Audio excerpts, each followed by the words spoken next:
माननीय सदन, भारत के पूर्व प्रधानमंत्री श्री अटल बिहारी वाजपेयी जी ने यह कहा था, यह भारत कोई भूमि का टुकड़ा नहीं, जीता जागता राष्ट्र पुरुष है राष्ट्र। यह वंदन की भूमि है, यह अभिनंदन की भूमि है। इसकी नदी नदी हमारे लिए गंगा है, इसका कंकर कंकर हमारे लिए शंकर। हम जिएंगे तो इस भारत के लिए, मरेंगे तो इस भारत के लिए, और मरने के बाद भी गंगा जल में बहती हमारी अस्थियों को कोई कान लगा के सुनेगा। एक ही आवाज निकलेगी, भारत माता की जय। और इस भारत मां के सम्मान को आगे बढ़ाने का दायित्व इस युवा के ऊपर है। लेकिन माननीय सदन, आज हमारे समक्ष से भारत का ही युवा नहीं, पूरे विश्व के युवा को अगर कोई पीछे खींच रहा है तो वो है सामाजिक माध्यम। मैं इस सदन के सामने 3 तर्क देना चाहूंगा, और इस 3 तर्क देने के बाद इस सदन के सामने ये बता दिया जाएगा कि किस प्रकार सामाजिक माध्यम हमारे समाज को तोड़ रहा है। माननीय सदन, मैं उस पूर्वोत्तर से आता हूं जिस पूर्वोत्तर के लोगों को सामाजिक माध्यम के ऊपर चिंकी मोमो जैसे शब्दों से पुरस्कारित किया जाता है। मैं उस पूर्वोत्तर से आता हूं जिस पूर्वोत्तर के लोगों को अपने ही भारत में सामाजिक माध्यम के ऊपर प्रश्न किया जाता है कि तुम भारतीय हो या नहीं।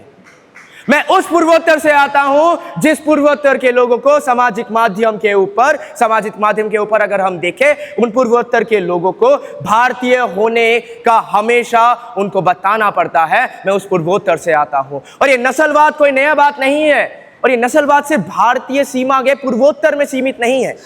नस्लवाद भारत के हर एक कोने में अभी भी जीवित है। नस्लवाद की अगर हम बात करें, उत्तर प्रदेश, बिहार जैसे राज्यों में भी नस्लवाद बहुत बड़ी समस्या है। सिर्फ भारत ही नहीं, अगर हम देखें सामाजिक माध्यम के ऊपर जो नस्लवाद किया जा रहा है, अमेरिका जैसे विकसनशील देश भी नस्लवाद की पीड़ा में बहुत बेहतरीन तौर से पीछे आए जा रहे हैं। गोरे और सावले के बीच में जो नस्लवाद अभी भारत में और अमेरिका जैसे देशों में हुआ जा रहा है, ये बहुत महत्वपूर्ण विषय है कि हमारे समाज को देखना पड़ेगा। माननीय सदन, जब भारत आजाद हुआ था, उस भारत आजाद होने के समय भारत 560 से भी ज्यादा रियासत में शायद बढ़ जाता। उस वक्त भारत को सम्मिलित करने में सबसे बड़ा योगदान अगर किसी का था तो वो हमारे जिन्होंने हमें आजादी दी, उन लोगों का था। लेकिन आज वही लोग हैं जो इस समक्ष, अगर हम इस भारत को देखेंगे, इस विषय को देखेंगे, कि देखेंगे सामाजिक माध्यम जैसा एक उपयोग जो है, फेसबुक, व्हाट्सएप, मेटा, जिसको हम बात करें, वो आज इसी भारत को तोड़ने में, इसी युवा पीढ़ी को, इसी समाज को तोड़ने में जुड़ा हुआ है। ये वही सामाजिक माध्यम है जिसको ऑस्ट्रेलिया जैसे विकसनशील देशों में इस सामाजिक माध्यम को बंद करने के ऊपर अभी बात चल रही है, और 16 वर्ष से कम के आयु के लोगों के लिए अभी इसको बंद कर दिया गया है। लेकिन मैं पूछूंगा कि उनको बंद क्यों कर दिया गया?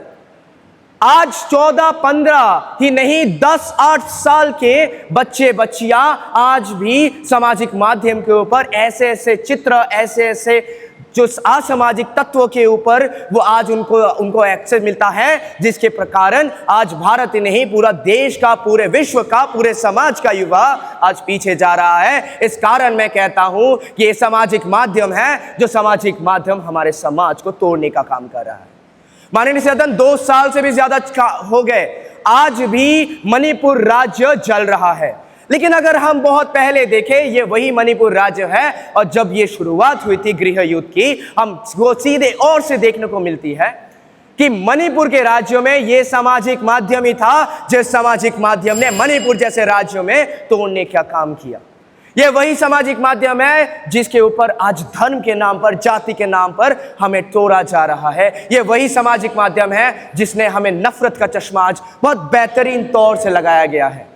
मैं अंत में कुछ पंक्तियों के साथ समाप्त करना चाहूंगा। अल्लाह नहीं कहते कि जाके तुम मंदिर तोड़ो, श्री राम नहीं कहते तुम जाके मस्जिद तोड़ो, अल्लाह नहीं कहते जाके तुम मंदिर तोड़ो, श्री राम नहीं कहते कि तुम मस्जिद तोड़ो। रोटी का कोई धर्म नहीं, पानी की कोई जात नहीं, रोटी का कोई धर्म नहीं, पानी की कोई जात नहीं। तुमको लग रहा है धर्म खतरे में है, नफरत का चश्मा उतार के देखो मेरे दोस्त, पता चलेगा धर्म नहीं, ये हमारा हिंदुस्तान है।